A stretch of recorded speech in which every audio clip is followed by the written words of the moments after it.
ഏറെ വചനം കേട്ടിട്ടും ഏറെ വചനം ധ്യാനിച്ചിട്ടും ഏറെ വചനം സ്വീകരിച്ചിട്ടും എന്തുകൊണ്ട് ഈ വചനങ്ങൾ എന്നിൽ ഫലം പുറപ്പെടുവിക്കുന്നില്ല?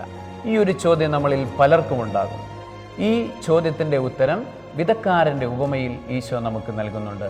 വഴിയരികിൽ വീണുപോയ വിത്തിനെ കുറിച്ച് പറയുന്നിടത്താണത്. വഴിയരികിൽ വീണുപോയ വിത്തിന് എന്താ സംഭവിച്ചത്? പറവകൾ വന്ന് കൊത്തിക്കൊണ്ടുപോയി. അതിനെ വ്യാഖ്യാനിക്കുന്നിടത്ത് 4-ാം അധ്യായത്തിൻ്റെ മർക്കോസിൻ്റെ സുവിശേഷം 4-ാം അധ്യായം 14-ാം വാക്യത്തിൽ ഈശോ വ്യക്തമായിട്ട് പറയുന്നുണ്ട്, സാത്താൻ വന്ന് വചനം എടുത്തുകൊണ്ടുപോയി എന്ന്. പ്രിയപ്പെട്ട സഹോദരങ്ങളെ, നമ്മളുടെ ജീവിതത്തിൽ വചനമേറെ സ്വീകരിച്ചിട്ടും പലപ്പോഴും നമ്മൾ വഴിയരികു പോലെ ആയിരിക്കുന്നത് കൊണ്ട്, തുറന്നിരിക്കുന്ന ഒരു അനുഭവമായിരിക്കുന്നത് കൊണ്ട്, നമ്മളുടെ ജീവിതത്തിന് ചുറ്റും വേലി കെട്ടാത്തത് കൊണ്ട് പിശാച് നമ്മളുടെ ജീവിതത്തിൽ ഇടപെടുകയും നമ്മളുടെ വചനം, നമ്മളിൽ അഭിഷേകമായി ലഭിച്ച വചനം എടുത്തുകൊണ്ടുപോവുകയും ചെയ്യുന്നു. ഒറ്റക്കാര്യം ചെയ്താൽ മതി, നിന്റെ ജീവിതത്തിന്, ആത്മീയ ജീവിതത്തിന് ഒരു വേലി കെട്ടുക. വേലി കെട്ടിക്കഴിയുമ്പോൾ നിന്റെ ജീവിതത്തിൽ വചനം ഫലം പുറപ്പെടുവിക്കുക തന്നെ ചെയ്യും.